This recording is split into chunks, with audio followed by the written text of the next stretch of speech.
Vamos abrir juntos em Mateus capítulo 25.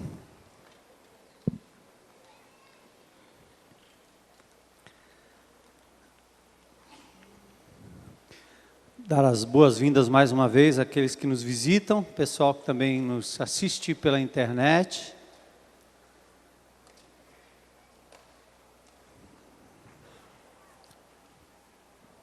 Mateus capítulo 25, quero convidar você a se colocar em pé, se quiser, não é obrigado. Mudar de posição um pouquinho e a gente fazer uma leitura.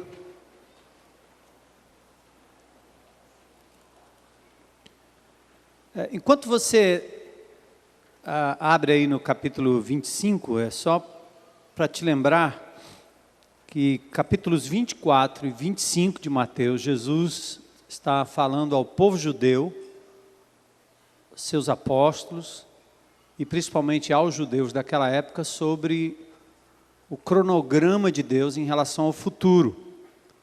Então ele não abandona a nação de Israel, mas tem uma espécie de salto no futuro para falar daquilo que vai acontecer na tribulação e depois na segunda vinda de Jesus, na segunda fase, quando ele vem como da primeira vez, pisando a terra, o Monte das Oliveiras, segundo as profecias de Zacarias.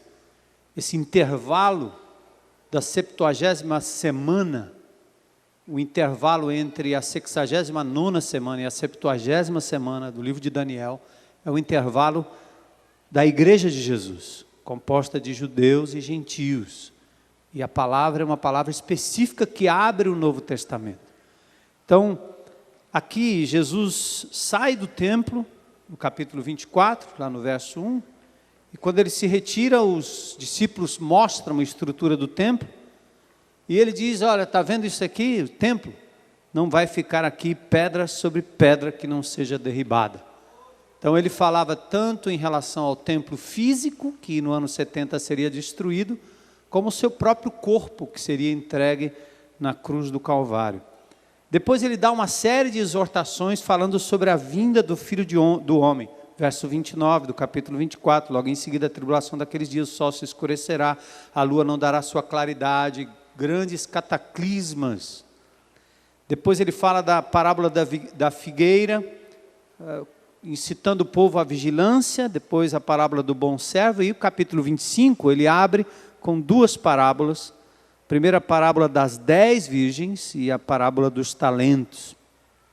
Ele vai no verso 1 do capítulo 25 dizendo, o reino dos céus será semelhante aí ele fala da questão da urgência e a prontidão na espera, do verso 1 até o verso 13. E nós vamos hoje trabalhar dos versículos 14 até o versículo 30. Diz assim, então, essa vinda do Senhor, quando ele diz no verso 13, vigiai, pois não sabeis o dia nem a hora, pois será como um homem que, ausentando-se do país, chamou os seus conservos e lhes confiou os seus bens. A um deu 5 talentos, a outro 2, e a outro 1. A cada um segundo a sua própria capacidade, então partiu. O que recebera 5 talentos saiu imediatamente a negociar com eles, com os talentos, e ganhou outros 5. Do mesmo modo, o que recebera 2, ganhou outros 2. Mas o que recebera 1, saindo, abriu uma cova e escondeu o dinheiro do seu senhor. Depois de muito tempo, voltou o senhor daqueles servos e ajustou contas com eles. Então, aproximando-se o que recebera 5 talentos, entregou outros 5, dizendo, Senhor, confiaste-me 5 talentos, eis aqui outros 5 talentos que ganhei. Disse-lhe o Senhor, muito bem, servo bom e fiel. Foste fiel no pouco, sobre o muito te colocarei. Entra no gozo do teu Senhor. E aproximando-se também o que recebera 2 talentos, disse, Senhor, 2 talentos me confiaste, aqui tens outros 2 que ganhei. Disse-lhe o Senhor, muito bem, servo bom e fiel, Foste fiel no pouco, sobre o muito te colocarei. Entra no gozo do teu Senhor. Chegando por fim, o que recebera 1 talento, disse: Senhor, sabendo que és homem severo, que ceifas onde não semeaste, ajuntas onde não espalhaste, receoso, escondi na terra o teu talento. Aqui tens o que é teu. Respondeu-lhe, porém, o Senhor: servo mau e negligente, sabias que ceifo onde não semeei e ajunto onde não espalhei? Cumpria, portanto, que entregasses o meu dinheiro aos banqueiros, e eu, ao voltar, receberia com juros o que é meu. Tirai-lhe, pois, o talento, e dai-o ao que tem 10, porque a todo o que tem se lhe dará, e terá em abundância, mas ao que não tem, até o que tem lhe será tirado. E o servo inútil, lançai-o para fora nas trevas, e ali haverá choro e ranger de dentes. Senhor, nesta noite em que nós temos cantado a dedicação do que temos e somos ao Senhor, pedimos que na compreensão desta parábola, princípios e valores do Teu reino, Senhor, entrem hoje à noite na nossa mente, no nosso coração, e nos faça, Senhor, mais prontos para Te servir, para sermos instrumentos Teus aqui, Senhor, enquanto esse mundo não se acaba, enquanto a gente não parte daqui, ou enquanto Jesus não retorna. Portanto, Senhor, hoje à noite, que o Teu Espírito fale ao nosso coração, com clareza e aplicação que só o Teu Espírito pode fazer, eu não posso. Só o Teu Espírito pode fazer através da Tua palavra. Faz isso hoje, Senhor, em nome de Jesus. Amém. Podem sentar.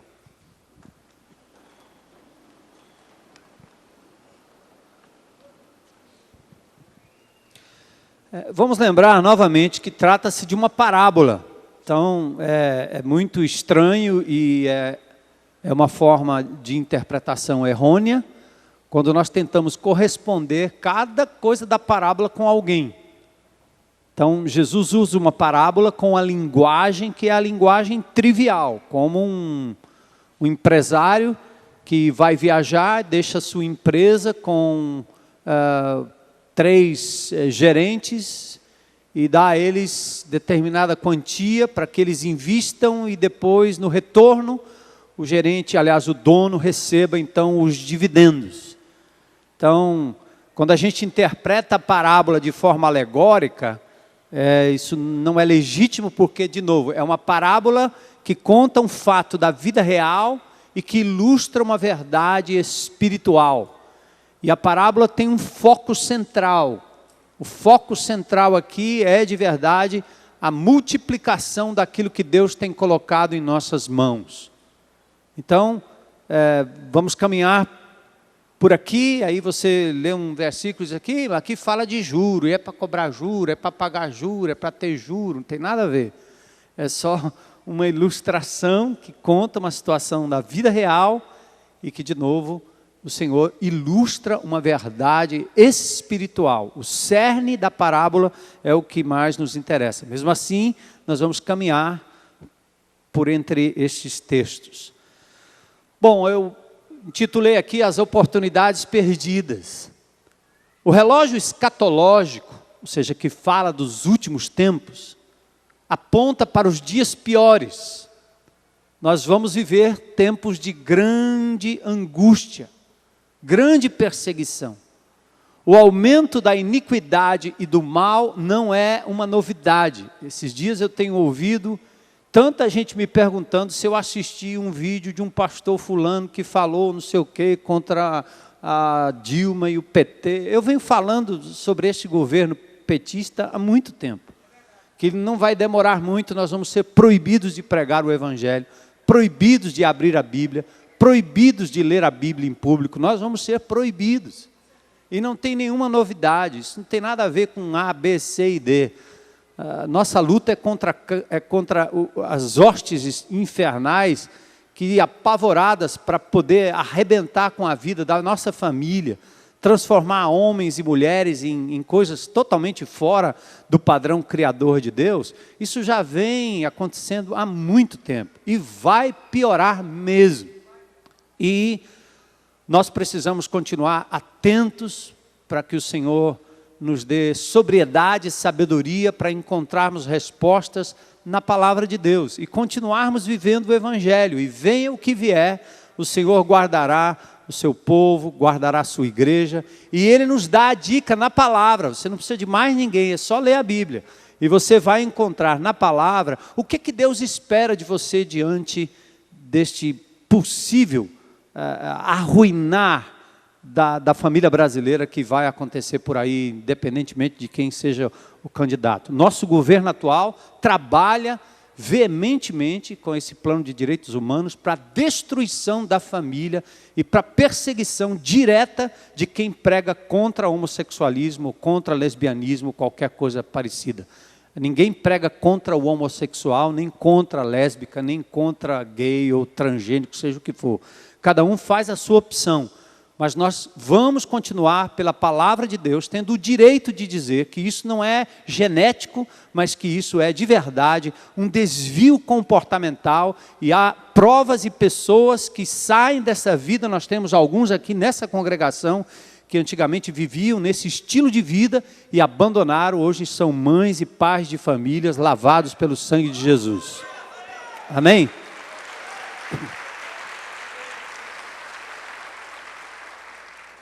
Mas vai chegar uma hora que nós vamos ser a minoria. Vai chegar uma hora que nós vamos ter polícia aí fora para prender o pastor que disser a palavra. Vocês estão preparados para isso? É por isso que eu ando visitando a prisão. Fui lá com meus irmãos e tal. Bobagem. Quem tem a segurança e a cabeça no Senhor do universo não fica vacilando de um lado para outro, correndo atrás de notícia e nem se preocupando em encher a caixa de e-mail dos outros com coisa que não tem nada a ver, certo? Vamos encher a caixa de e-mail de Bíblia e vamos ler a palavra de Deus e nós vamos chegar lá, tá certo? O Senhor vai nos guardar. Então, em vista de tudo isso, qual deve ser a nossa atitude? O fim está próximo, o mal prevalece. Fortaleza continua caótica, o Brasil caótico, violência de todo jeito. Qual deve ser a nossa atitude? Vigilância, santidade e fidelidade naquilo que o Senhor nos mandou fazer. Só isso. Salomão, em sua sabedoria, em Eclesiastes 11, 1 e 6, diz: atire o seu pão sobre as águas, e depois de muitos dias você tornará a encontrá-lo. No verso 6 ele diz: plante de manhã a sua semente, e mesmo ao entardecer não deixe as suas mãos ficarem à toa, pois você não sabe o que acontecerá, se esta ou aquela produzirá, e se as duas serão igualmente boas. Provérbios 10, 5 diz: aquele que faz a colheita no verão é filho sensato, mas aquele que dorme durante a ceifa é filho que causa vergonha. Aplique, produza para o reino. Salmo 69, 13 diz: mas eu, Senhor, no tempo oportuno elevo a Ti minha oração, responde-me por Teu grande amor. Jeremias lamenta a falta de senso dos que não conseguem discernir os tempos. Ele diz em Jeremias 8, 7, até a cegonha no céu conhece as estações que lhe estão determinadas. E a pomba, a andorinha e o tordo observam a época da sua migração. Mas o meu povo não conhece as exigências do Senhor. Hebreus 3, 7 e 8, assim como diz o Espírito Santo hoje, se vocês ouvirem a voz, a sua voz, a voz do Senhor, não endureçam o coração, como foi na rebelião, lá atrás no tempo da provação do deserto. Jesus advertiu que nós procurássemos andar enquanto é dia, as trevas vão prevalecer por um tempo. Ele diz em João 12, 35 e 36, disse-lhes então Jesus: por mais um pouco de tempo a luz estará entre vocês. Andem enquanto vocês têm a luz, para que as trevas não nos surpreendam, pois aquele que anda nas trevas não sabe para onde está indo. Creiam na luz, enquanto vocês a têm, para que se tornem filhos da luz. O contexto de Mateus 25 é o prenúncio da manifestação do reino, final dos tempos. Manifestação do Rei Jesus. Isso requer uma atitude de prontidão, de alerta.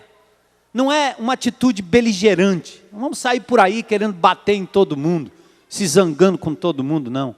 Mas é a ideia de vigilância, de sobriedade.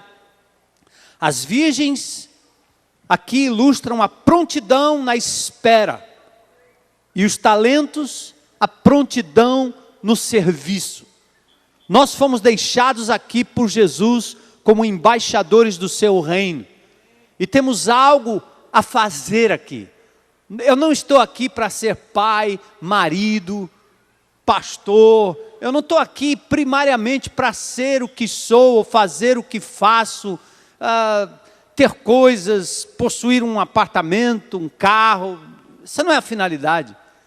Deus me dá essas coisas enquanto eu cumpro o meu papel como filho de Deus, filho do reino, servo do Senhor, espalhando a semente da sua palavra com a vida e com a boca. Se nós entendêssemos isso, nós não estaríamos treinando nossas crianças para falar inglês, lutar karatê, ser doutor, ser não sei o quê, comprar isso, ser gente de bem, ter muito dinheiro, ter aposentadoria. A gente fica preparando nossos filhos para o futuro terreno, dessa terra que vai se arrebentar, vai se acabar. Você deve fazer o contrário, é buscar o reino de Deus em primeiro lugar e a sua justiça. E estas outras coisas, Deus acrescenta. Isso não quer dizer que você deve ser um estudante negligente, um trabalhador negligente, eu não estou dizendo isso. Aliás, o crente em Cristo Jesus deveria ser o melhor funcionário, o melhor estudante, o melhor atleta, em tudo. Ele deveria ter muito mais domínio próprio e perseverança. Porém, nós temos que cuidar para que o nosso foco não seja fazer as coisas do homem, as nossas próprias coisas. Jesus adverte na sua palavra, o tempo está próximo. E o que você tem preparado aí para o futuro vai ser para quem? Você vai deixar para quem? Para os seus filhos? Para a sua geração? Para quem? Então, use o que Deus tem lhe dado para a glória do seu nome, para o avanço do seu reino. O prenúncio do fim, os dias difíceis, as tribulações que se avolumam e a promessa do retorno de Cristo não podem nos levar ao desânimo, nem à indolência, aquela atitude preguiçosa, a uma espécie de indiferença que nos faz parar de servir só porque tudo vai ser destruído ou vai ter um fim súbito. É interessante, aconteceu isso lá no Novo Testamento, na igreja de Tessalônica. Quando Paulo começou a falar que Jesus viria e seria como um ladrão de noite, ninguém espera, ou como uma mulher que está para dar à luz, é inevitável, gerou lá dentro, vai sair. Os tessalonicenses começaram logo a vender tudo e ir lá para cima do monte, fazer culto de oração lá, porque já não importava mais trabalhar, nem estudar, nem viver família, porque eles estavam agora dizendo, Jesus vai voltar, então para que eu estou fazendo isso que eu estou fazendo? E aí o apóstolo Paulo teve que escrever em 2 Tessalonicenses 3, 10 a 13 o seguinte: quando ainda estávamos com vocês, irmãos, nós lhes ordenamos isto: se alguém não quiser trabalhar, que também não coma. Pois ouvimos que alguns de vocês estão ociosos, não trabalham, mas andam se intrometendo na vida alheia. A tais pessoas ordenamos e exortamos no Senhor Jesus Cristo que trabalhem tranquilamente e comam o seu próprio pão. Quanto a vocês, irmãos, nunca se cansem de fazer o bem, de fazer o que é certo. Paulo exorta aquela igreja preguiçosa, que não queria mais trabalhar e abandonando tudo porque ouviu falar que Jesus ia voltar a qualquer momento. Não nos compete conhecer tempos ou épocas que o Senhor a si mesmo reservou. Cristo está prestes a voltar, mas nós temos que continuar aqui como se ele fosse ainda demorar 1000 anos, mas também prontos para que ele pudesse chegar a qualquer momento e nos encontrar como servos fiéis ao Senhor. Amém? Jesus, como servo sofredor, pelo preço do seu sangue, nos resgatou das mãos do inimigo. Enquanto ele completa o número daqueles que foram resgatados, ele nos deixou aqui, em território inimigo, guardados pelo Espírito com a incumbência de servos. Temos dele talento, tempo e tarefa, até que ele volte como rei para colher os resultados daquilo que foi posto em nossas mãos. Presta atenção no que eu estou dizendo. Vou repetir. Jesus veio como servo sofredor. Assim como eles não esperavam a vinda de Cristo da primeira vez, muitos não esperam que agora Ele retorne como o Rei dos Reis e o Senhor dos Senhores. Mas nesse intervalo de tempo, Ele nos resgatou das mãos do diabo, como Ele fez com aqueles presos que estão lá naquela casa de privação. Aqueles homens estão libertos pelo sangue de Jesus. Eles foram retirados da Babilônia, do lugar de trevas. Eles voltarão para a sociedade não para matar, mas para transmitir vida. Jesus fez isso comigo. Jesus fez isso com você também. E Ele só nos deixa aqui, porque agora através do seu Espírito em nós, Ele nos concede o privilégio de sermos seus servos, de trabalharmos para Jesus. E não só aqui no púlpito, mas principalmente no seu dia a dia, em casa, onde você está, ao redor da tua casa, da tua moradia, do teu trabalho, todo o tempo, 24 horas por dia, ligado no reino de Deus. Talento, tempo e tarefa. Então esta é a parábola que ilustra o reino. Vamos começar no verso 1, acompanhe comigo. O reino dos céus será, pois, semelhante a 10 virgens que pegaram suas candeias e saíram para encontrar com um noivo. E no verso 14 diz, e também será como um homem que ao sair de viagem, chamou seus servos e confiou-lhes os seus bens. Percebe?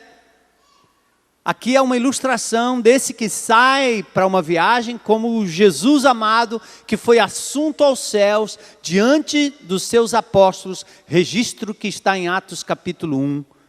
E ele diz, eu voltarei, e eu acredito, Maranata, vem Senhor Jesus. E ele nos deixou, verso 14, talentos. Aí diz, o homem ausenta-se do país, o tempo é indeterminado. Ele chama os seus servos. A palavra servo é a palavra grega doulos, que significa escravos ou artistas, artesãos, profissionais treinados.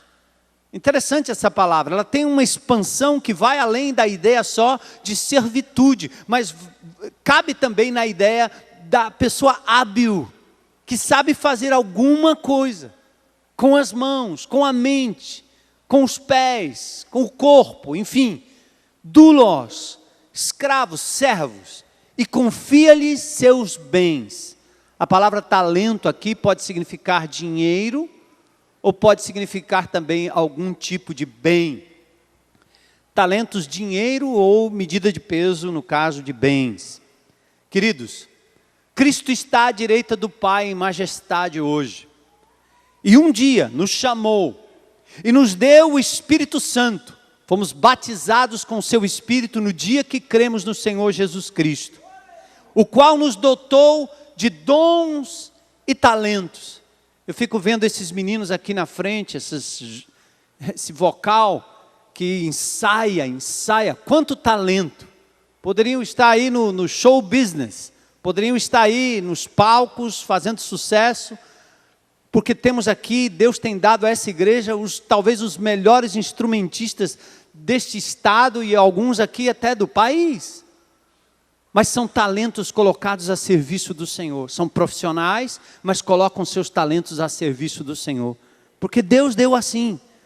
Ele nos dotou de dons, de talentos, para representar e expandir o seu reino aqui e agora. Você percebe isso?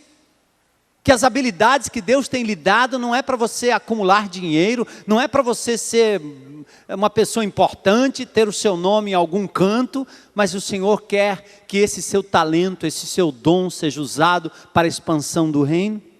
Você percebe isso? Por que Deus colocaria habilidades naturais, talentos e recursos e oportunidades em nossas mãos? Você poderia alegar que não é tão capaz quanto fulano.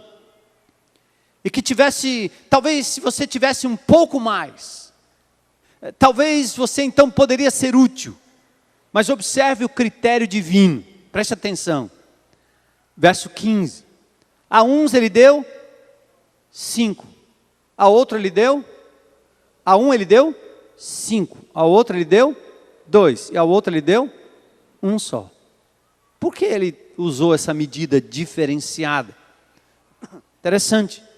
A um 5, a outro 2 e a outro 1. Qual foi o critério de Deus para ele dar? Por que ele não deu 5 para todos eles? É injusto. Mas a ideia aqui tem a sua resposta no próprio texto. Ele deu a cada um de acordo com o quê? Com a sua capacidade. Ele nos conhece, nós somos diferentes. Ele deu de acordo com a capacidade, ele é criador. Então ele deu de acordo com a capacidade de cada um. E aí vai. O Senhor conhece o seu potencial. Ele sabe o que você é capaz de fazer. Hoje eu levei um abraço da Dona Maria e eu soube que ela faz uma sopa daquelas.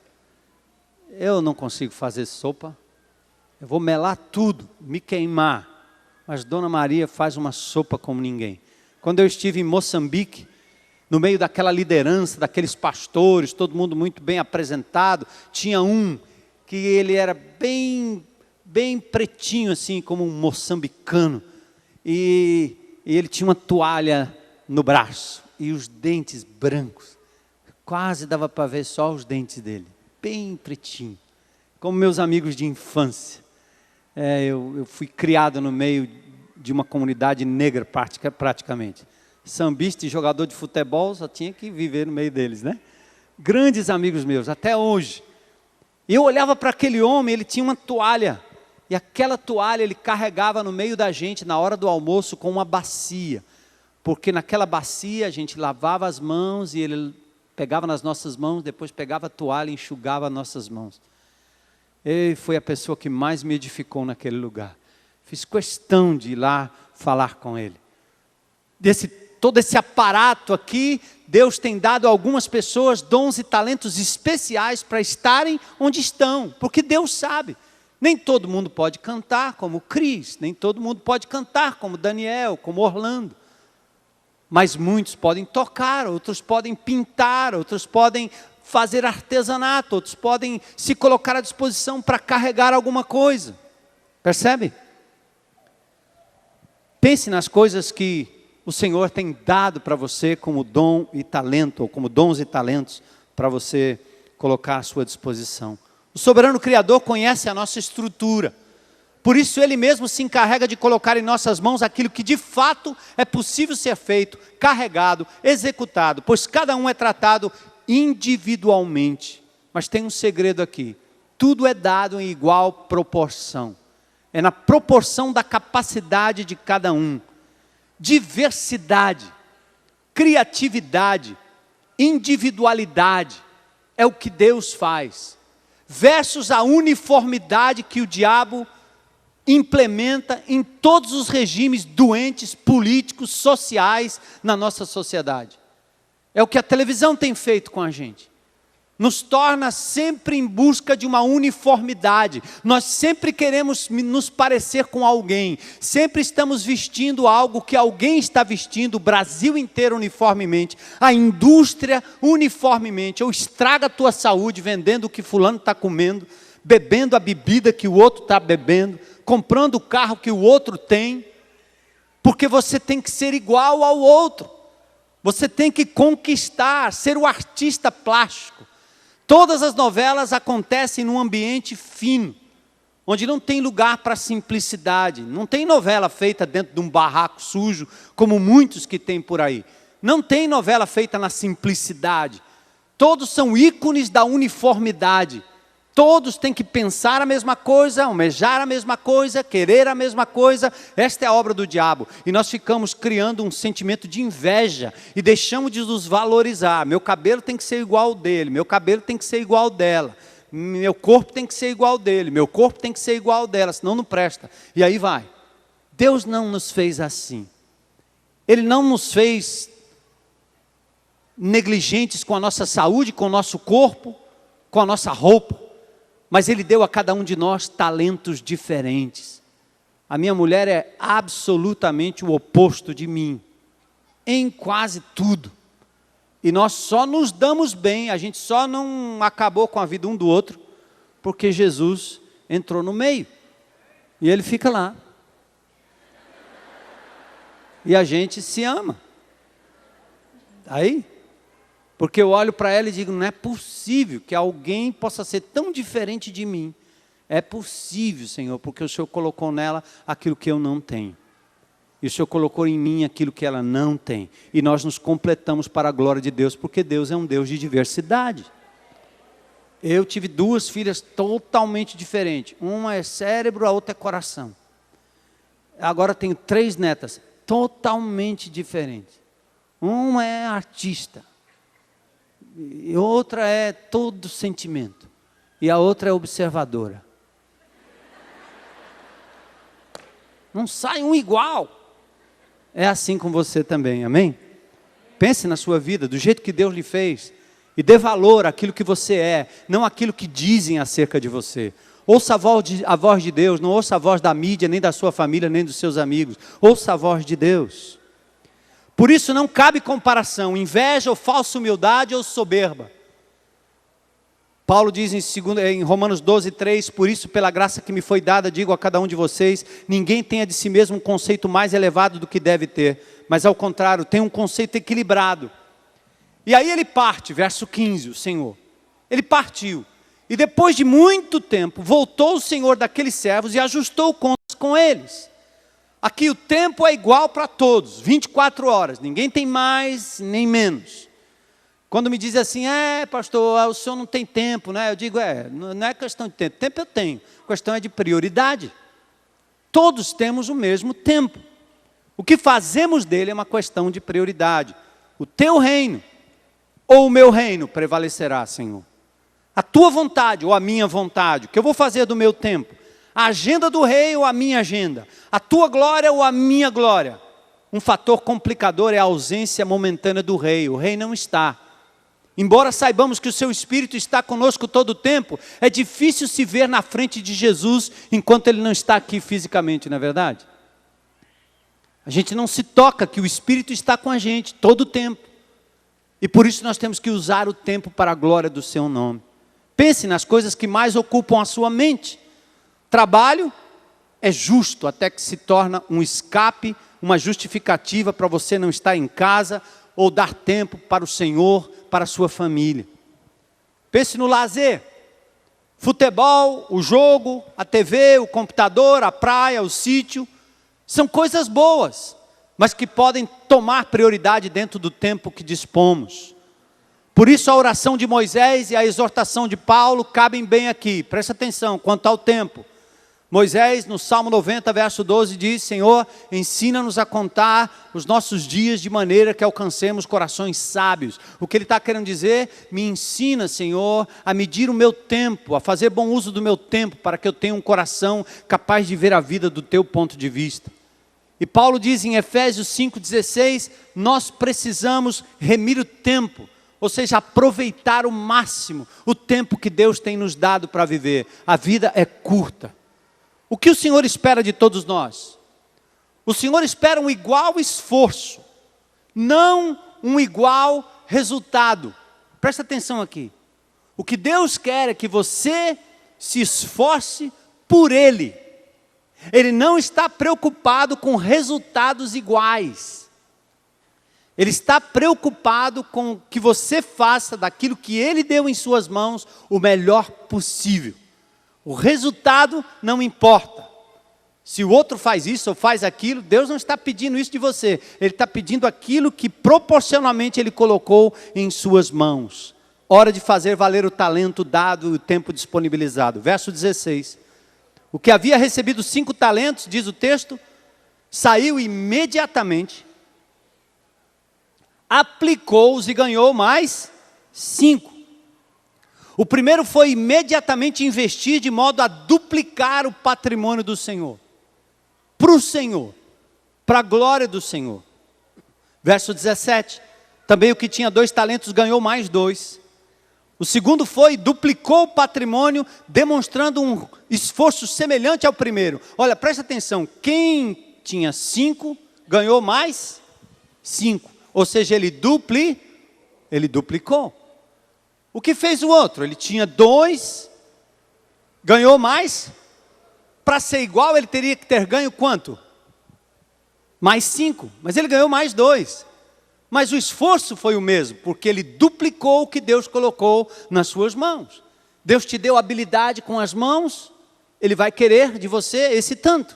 Deus te deu habilidade com a sua mente, sua inteligência, sua cabeça, Ele vai querer isso de você. Com os pés, é com os pés. Então, é a medida que Ele lhe dá. Mas o que tinha recebido um talento, ele deveria ter ganho pelo menos quantos? Outro, umzinho, certo? Mas ele fez o quê? Ele protegeu, guardou, enterrou o talento. Era uma forma legítima de guardar tesouro, mas não era isso que Deus queria. Que ele enterrasse o seu talento, que ele se mantivesse aí na inatividade, sem colocar para funcionar, sem colocar para render, sem multiplicar. Queridos, o pouco recurso daquele deveria ter sido aplicado com o mesmo esforço dos demais. Por que será que ele fez isso? Eu fico pensando quando eu leio essa parábola. Talvez ele ficou com medo. Eu não vou arriscar não. É tão pouco que se eu arriscar e perder, eu não tenho nada. Ou então ele pensou assim, isso é tão pouquinho, não vai fazer diferença na riqueza do rei. Aí o diabo coloca em você e em mim complexo de inferioridade. Você não consegue, você não pode, não é possível. Está vendo esse rapaz que subiu aqui para falar de oferta? Tímido, caladinho. Teve um tempo que eu disse assim, bota esse rapaz aqui para subir aqui. Mas o Aristides, ele quase não fala. Põe ele lá. Mas é tão pouquinho a voz dele, assim, é bem pouquinho. Ele não grita como o pastor Armando, ele não fala com gesto, com as mãos. Põe ele lá. Deus vai fazer suscitar e multiplicar o talento que tem nele, de acordo com a proporção daquilo que Deus deu para ele. Coloca lá. Nada de complexo de inferioridade, achando que você, é tão pouco. Os irmãos têm o domingo da oferta aqui, uma moeda, isso não é nada. No cofre da igreja não deve ser nada com essas construções, essas coisas que estamos fazendo aqui. Deus não está esperando de você quantidade, está esperando fidelidade. E olha o que fez esse indivíduo. Enterrou o talento. Bom, e aí? O primeiro prestou contas, veio o acerto de contas, né? E depois de muito tempo voltou o senhor daqueles servos e ajustou contas com eles. O primeiro, verso 20, eis aqui outros 5 que ganhei. Sem arrogância, sem presunção, Jesus adverte que quando obedecemos não fazemos nada além da obrigação de servo. Lucas 17, 10.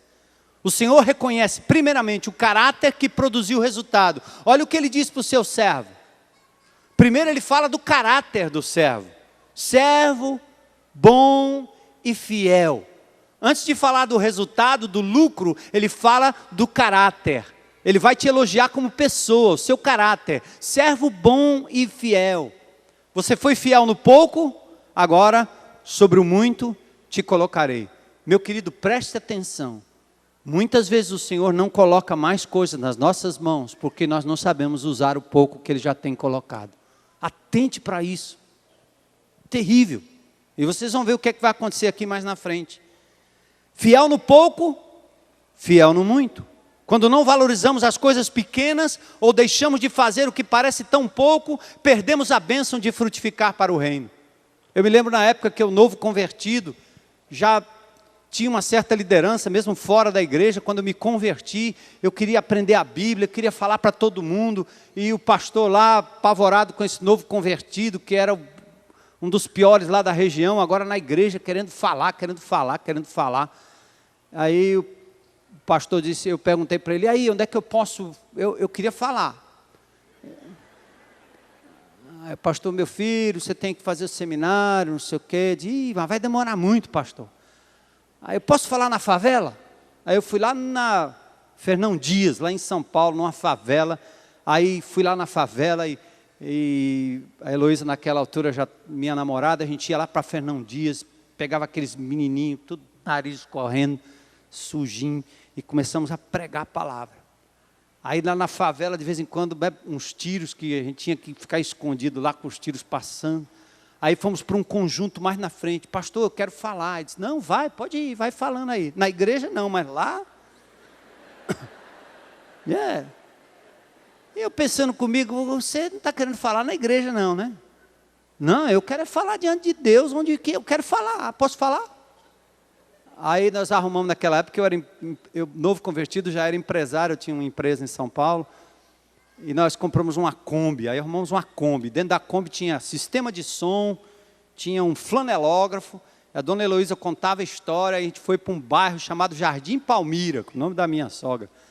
O bairro não tinha nada, era um conjunto que não tinha nada, só poeira, atrás da favela, era um lugar, ainda ia acontecer um loteamento, as primeiras casas estavam ali, a gente ia para o meio da rua, não tinha ninguém, e a gente abria a Kombi, botava a bateria para funcionar, e eu no microfone aqui. Irmãos, queridos, Deus é bom, Jesus, e eu pregando. E não tinha ninguém para ouvir. Tinha um bar assim de frente, os caras ficavam lá de fora do bar. Quem é esse doido aí? Pregando. E os caras no bar, eu ali pregando. Aí de vez em quando as crianças vinham, né? Porque a gente também levava uma balinha, um negócio.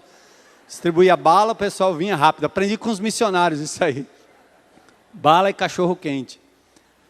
Aí as crianças vinham, a Heloísa contava a história e tal, com aquele flanelógrafo da APEC, não sei o quê. E eu pregando.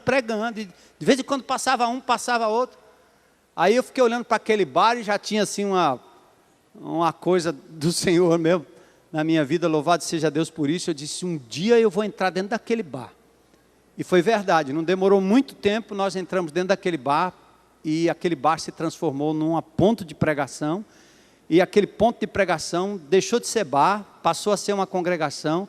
Depois nós compramos um terreninho, montamos uma congregação e lá tem uma igreja. Nós começamos lá no meio da rua pregando para bêbado que passava de vez em quando.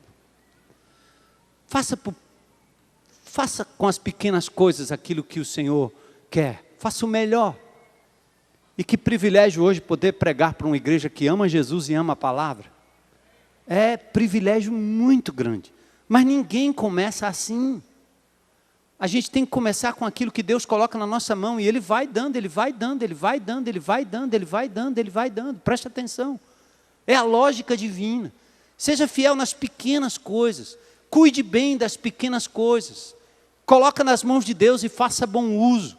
E o Senhor vai te colocar sobre o muito. O segundo prestou contas. Aqui tem outros dois que ganhei. E o Senhor de novo reconhece o caráter que produziu o mesmo resultado no primeiro servo. Aí o terceiro prestou contas. Senhor, fiquei com medo, acho que esse negócio não era para mim não, esse negócio de invadir ali, de ir lá não sei para onde, de ajudar não sei aonde. Não, eu acho que o senhor não precisa disso não, já tem muita gente de talento, aquela igreja é muito grande. Aí tem aquela síndrome desses irmãos que eu não entendo. Esse cristianismo que é muito mais uma fuga do indivíduo assim, essa aqui é a igreja muito grande, tem muita gente para fazer muita coisa.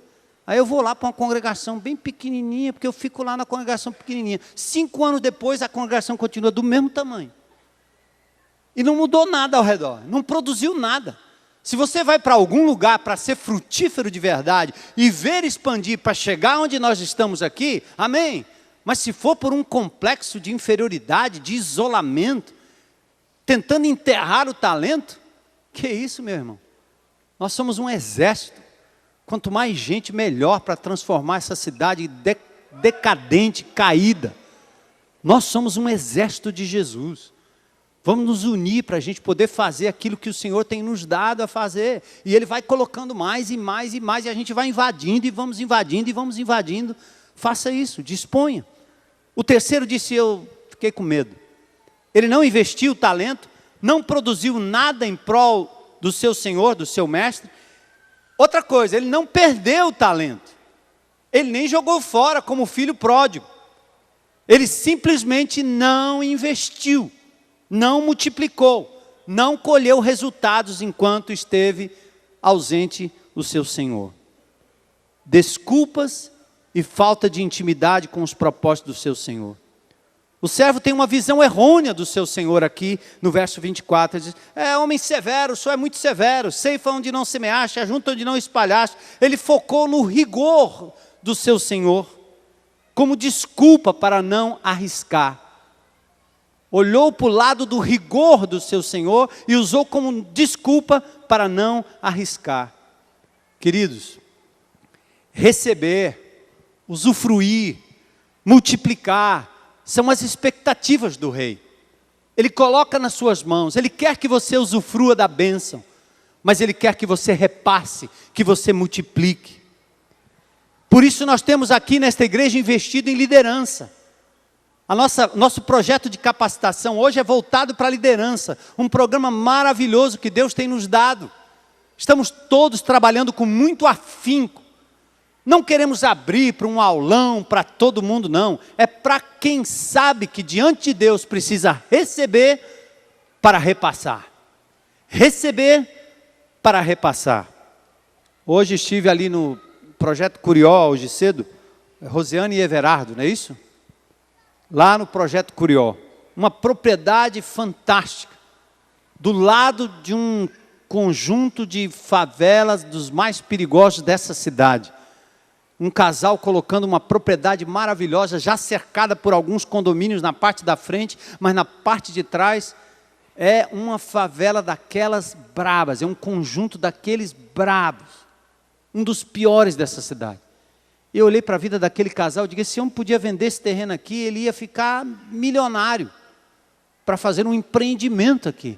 E toda aquela propriedade colocada nas mãos de Deus, eu fui lá atrás, tem um cantinho que eles já separaram, fizeram uma cozinha, fizeram os banheiros, fizeram uma quadrazinha pequena e vão trazer as crianças ali, vão trazer aquela comunidade, já tem gente se convertendo daquela comunidade, vindo para a IBC. Eu vi a história de uma irmã, que eles têm uma Kombi, que parece que a Kombi está caindo aos pedaços, mas eles saem de lá parecendo os Flintstones. E a irmã disse, pastor, não dá para trazer todo mundo quer vir, a Kombizinha não aguenta. E o dia que o pessoal da Kombi foi, se converteu, a Kombi quebrou o vidro, perdemos a chave da casa, e começaram a dizer, está vendo, você se converteu, olha o que aconteceu com a Kombi. Mas eles persistiram, perseveraram. Uma comunidade sendo atingida por alguém que, estando ali, amou aquelas pessoas e conduziu a Jesus. Não precisa nada oficial, oficializado. Hoje de manhã tinha um grupo pequeno lá, ceando, comendo, usufruindo das bênçãos, repartindo, abençoando. O que é que você precisa mais? Recentemente nós tivemos uma comemoração, Dia dos Pais. Eu acho que eu já contei essa aqui. Ei, papai, onde é que vai ser o Dia dos Pais? O papai vai estar onde? Eu disse, manda um recado lá para as minhas filhas. Se quiserem ir para comemorar os Dias dos Pais comigo, vai ser com os catadores de lixo. Aí agora, no sábado passado, foi aniversário da minha esposa. Onde é que você quer comemorar o aniversário? Eu tenho uma sugestão. Ela disse, legal. Acho que ela pensou que era um daqueles restaurantes finos lá, não sei de onde. Panorâmico. Ele disse, olha, nós vamos comemorar o seu aniversário num lugar maravilhoso. Onde? No presídio.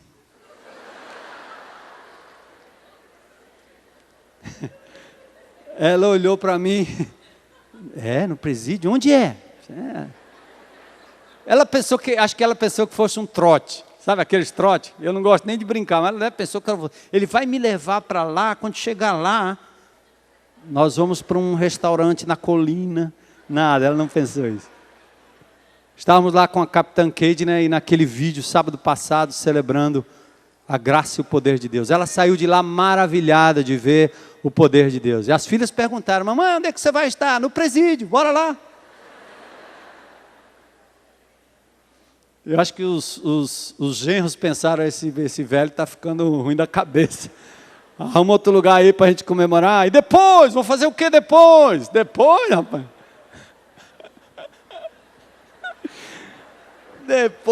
Depois não. Eu quero naquela hora para vocês irem lá me segurar lá, me ajudar. Ser guarda-costa, rapaz. Bora. Gente, e Deus nos proporciona momentos preciosos quando a gente se dedica ao Senhor, fazendo as coisas pequenas ao seu redor, amando as pessoas que estão ao seu redor. Bom, nosso servo aqui guardou tudo. E tudo que aprendemos precisa ser repassado. Pense nisso. Eu sei que você ama estar aqui nesse lugar.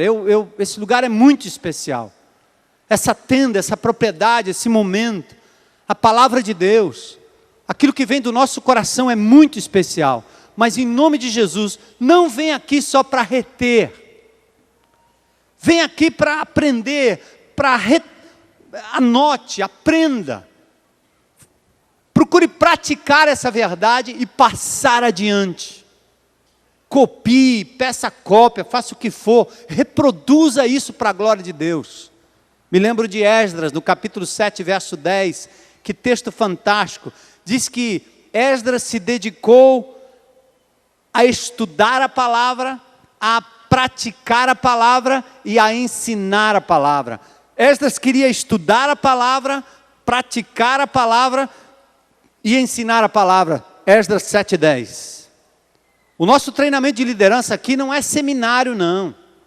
Aqui nós não vamos ensinar teologia a quem quer engordar a sua mente, fazer elucubrações com a palavra de Deus, ficar esperto para manejar a palavra de Deus e aí ser um zero à esquerda dentro da sua casa, no cuidado com a sua família. Nós queremos que aqui que você aprenda pouquinho, mas o pouquinho que você aprenda seja o suficiente para transformar a sua vida e da sua família e daqueles que estão ao seu redor. Nós talvez não tenhamos aqui um curso de teologia profundo.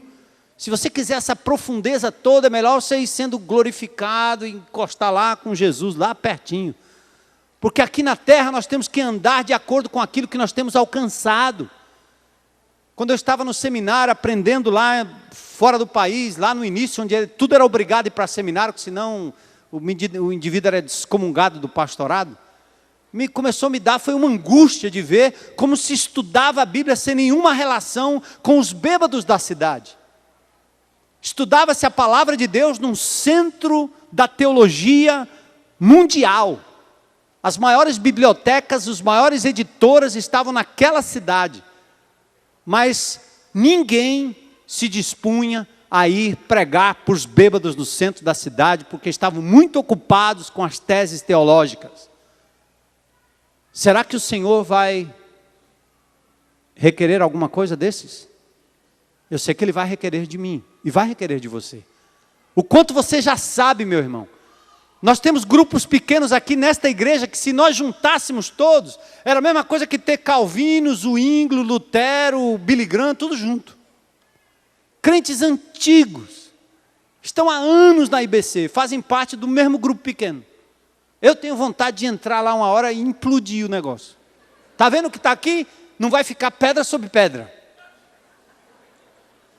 Porque não tem razão. Ah, porque a comunhão. Meu irmão, você já está na comunhão há 30 anos, cara.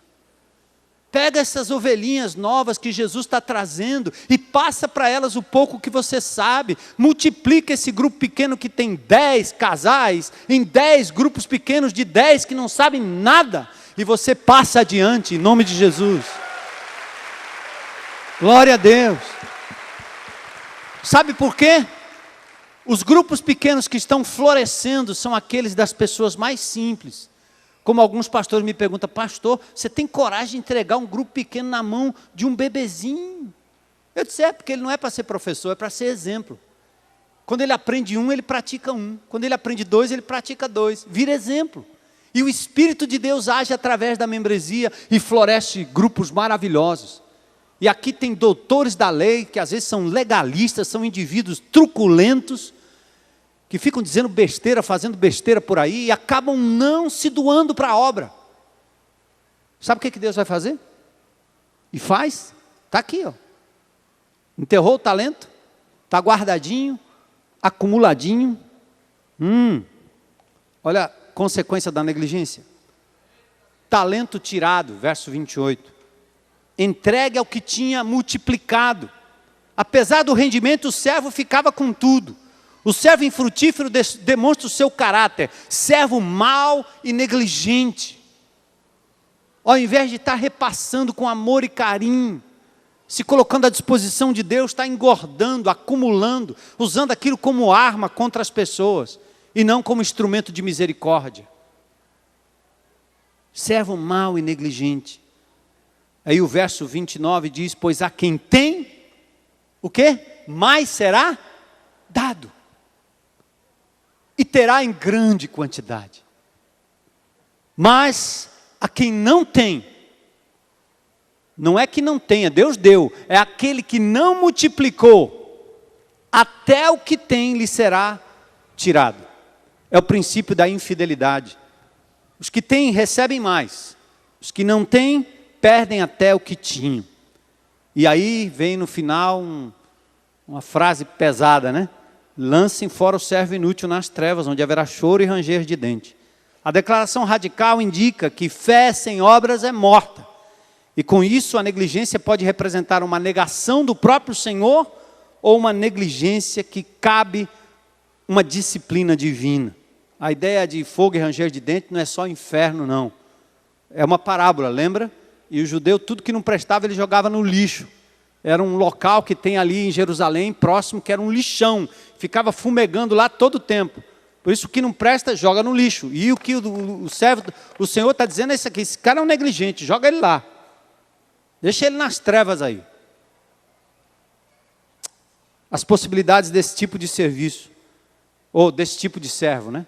Ou eles serão salvos como que pelo fogo, 1 Coríntios 3,15, ou serão lançados fora nas trevas porque nunca conheceram o Jesus que amou e se multiplicou a ponto de dar a sua própria vida pelos seus. Queridos, o Senhor Jesus um dia voltará, amém? E Ele vem. Como é que você quer ser recebido por Ele? Oh, Jesus, eu não recebi tantos talentos. Não, não é isso não. Eu te dei. Você sabe escrever, você sabe falar, você sabe pintar, você sabe bordar. Faça uma obra de caridade, ajude alguém. Faça algo em nome de Jesus. Faça algo que retrate a glória de Deus. Tenha contato com as pessoas, contatos redentores. Vamos deixar de fazer na nossa sociedade evangélica tudo aquilo que o mundo faz lá fora e faz feio. Aqui nós temos visto exemplos de casamentos, festas de aniversário. Eu já vi meninas e meninos, jovenzinhos, adolescentes, que dizem assim: minha festa de 15 anos eu quero é um culto, para eu poder celebrar e dizer para os meus amigos do amor de Jesus. Enquanto outros, o pai e a mãe gastam os tubos de dinheiro, gastam o que não tem, porque a minha filha tem que ter como todo mundo tem. Você quer um rei como as outras nações? Vai ter um igual Saul. Festa de aniversário, gasta o que não tem. Casamento, gasta o que não tem. Pela glória de Deus, nós temos visto exemplos aqui de pessoas simples, que às assim, não sei nem como é que eu vou casar, a gente cuida de você. Ah, não tenho dinheiro para o cartório, a gente cuida de você, a gente ajuda. Ah, não tem decoração, a natureza está cheia de flores. Os irmãos vêm e ajeitam. Ah, tenda, não, se você não tiver dinheiro, não tem problema não, vem cá. Se tiver o irmão, tem posses, vai fazer aqui, dá uma contribuição aí para pagar a iluminação, e pronto. E o pastor precisa pagar? Não, o pastor não paga, o pastor casa à vontade. O pastor Zé Edson estaria rico se ele ganhasse o que alguns sacerdotes ganham. Porque homem para casar gente. E a sala de noivo da casa dele continua cheia. Simplicidade. Use as oportunidades da sua vida para falar do amor de Jesus. Bom, o Senhor Jesus um dia voltará para nos buscar e receber o justo resultado dos dons e talentos que Ele deixou em nossas mãos. A uns, muito. A outros, pouco. Mas ninguém ficou sem nenhum dom. Pode subir aí, Daniel. O Espírito garante a capacitação da graça para amar como Jesus amou, doar como Jesus doou, servir como Jesus serviu. Então, se o acerto fosse hoje, qual seria o seu dividendo? Aqui, Senhor. Ou será que você ia dizer: enterrei. Então hoje é dia de desenterrar. Dizer: Senhor, eis-me aqui. Enquanto a senhora Dilma, o senhor PT, o governante, a Bíblia diz que a gente tem que orar por ele, seja quem for. O Lula, tem que orar por ele. Cid, tem que orar por ele. Luiziano, tem que orar por ele. Nós temos que orar. Romanos 13, está lá. Nós temos que orar por esses governantes. Mas eu vou esperar deles o que o meu Jesus me capacitou para fazer? Quando que numa cadeia pública no Brasil, mais de 500 presos entregam a vida a Jesus e vivem no corredor de portas abertas? Eu estava lá dentro, esse rapaz que deu o depoimento encostou em mim aqui e disse assim: o segurança não queria deixar eu chegar aqui, eu queria falar com o senhor. Porque ali tem crente e tem também os que se enrustem no meio do negócio. Aí ele disse: eu já aceitei Jesus, eu quero ser batizado. Eu disse: ótimo, é o próximo passo. Ele disse: mas eu quero agora. Rapaz, aí para dificultar um pouco, eu disse: fala com a Capitã Keide. Aí ele foi lá falar com a Capitã Keide e voltou. A Capitã Keide disse: ok. Eu disse: é só se for num copo d'água. Dentro do presídio. E eu nem sou pastor presbiteriano, nem padre, sou bispo, mas não tenho aquele negócio de aspersão. Aí ele disse: tá, e a água? Ele disse: não, vai lá na minha cela que tem uma água. E o programa rolando, né? Os presos tudo lá, glória, aleluia. E eu saí com ele e mais um irmão lá. E fomos lá para dentro da vivência. Eu pensando comigo, eu sozinho vou lá com esse cara lá dentro. Legal. Cheguei lá, cadê o negócio aí? Tinha um tanque. E o homem era enorme, né? Um tanquinho com água. E eu pensei, como é que eu vou enfiar esse homem aqui dentro? Dá-lhe Batistão. Aí eu disse: faz o seguinte, chama as testemunhas aí, que eu só vou fazer isso com as testemunhas. Chama. Aí chamaram as testemunhas. Vieram uns que não tinham ido lá para o programa. Eu não sei se eram os piores, os melhores, não sei. Acho que é porque não tinha espaço lá na quadra. Aí ficamos ali e eu peguei aquele homem aqui pelo cangote.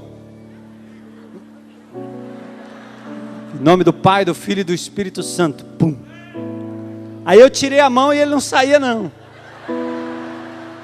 Eu fiquei pensando, antigamente tinha uma tortura de preso que você botava assim, tirava. Na minha época, lá nos anos 70, quando eu servi o exército, né, que eu fui naquela época da ditadura, os caras sofriam com esse tipo de coisa, eu vi. Aí ele não saía lá de dentro, né? Ele disse: sai, rapaz. Puxei ele abriu um sorriso, me abraçou com aquele abraço molhado, gostoso. Eu fico pensando, cara, o preso sou eu, esse homem liberto pelo sangue de Jesus, e eu estou lá fora, preso.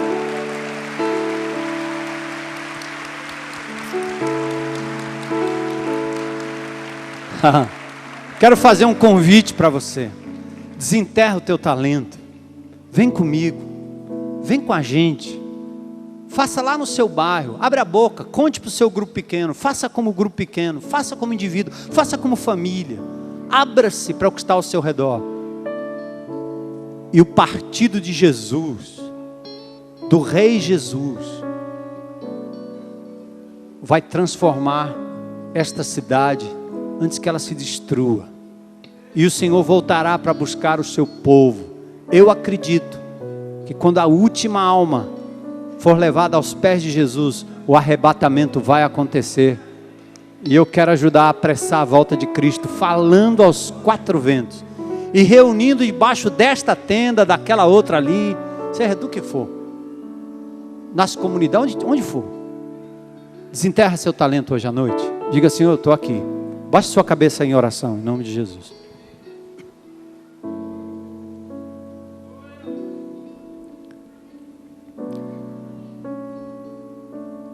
Quero fazer uma pergunta hoje à noite. Se tem alguém neste auditório que diz: Senhor, eu tenho enterrado meu talento, mas hoje é dia de graça, de misericórdia e de oportunidade, e eu quero colocar isso diante do teu altar. Me usa, Senhor. Eu sei que é pouco, mas eu quero ser fiel no pouco que o Senhor tem me dado, e o Senhor certamente me colocará sobre o muito. Quantos hoje à noite têm esse sentimento no coração? Levanta a sua mão. Só, você é crente em Jesus. Levanta a sua mão. Amém, amém. Amém, amém, amém, amém, amém. Não é para salvação não, é para dizer: estou aqui, Senhor. Conta comigo. O Senhor vai arrancar o teu talento e fazer transbordar. Amém, amém, amém. Pode baixar a mão. Louvado seja Deus, Senhor. Teus filhos tomando decisão diante do Senhor, diante de principados e potestades. E hoje à noite eu quero também perguntar: sabe qual é o maior talento, o maior dom que você pode colocar nas mãos de Deus? Em primeiro lugar, não é o que você faz para Jesus, é o que você é. E hoje à noite Jesus quer a tua vida, teu ser, para Ele usar, para a glória do seu nome. Então, se tem alguém nesta noite que gostaria de publicamente dizer: quero entregar minha vida a Jesus hoje e usar tudo que eu tenho e sou ao meu Senhor Jesus, para o meu Senhor Jesus. Tem alguém? Levanta a mão aí se tem alguém. Deus te abençoe, Deus te abençoe, Deus te abençoe, Deus te abençoe. Glória a Deus, glória a Deus, glória a Deus. Vamos celebrar. Abracem, abracem, abracem. Deus te abençoe lá. Hoje é dia de salvação. Vidas colocadas no altar de Deus. Glória a Deus. Isso, igreja. Vamos nos manifestar com o carinho que recebe, que ama. Depois você pode ser conduzido até o Conexão Central. Amém? E lá ouvir mais, saber mais, receber orientações. Uma boa semana na paz de Jesus. E vai ser uma semana muito produtiva, Senhor, para a glória do Teu nome. Cobre os Teus servos de bênção. Protege-os, Senhor. E dá abundância, Senhor, para a vida de cada um. Em nome de Jesus. Amém.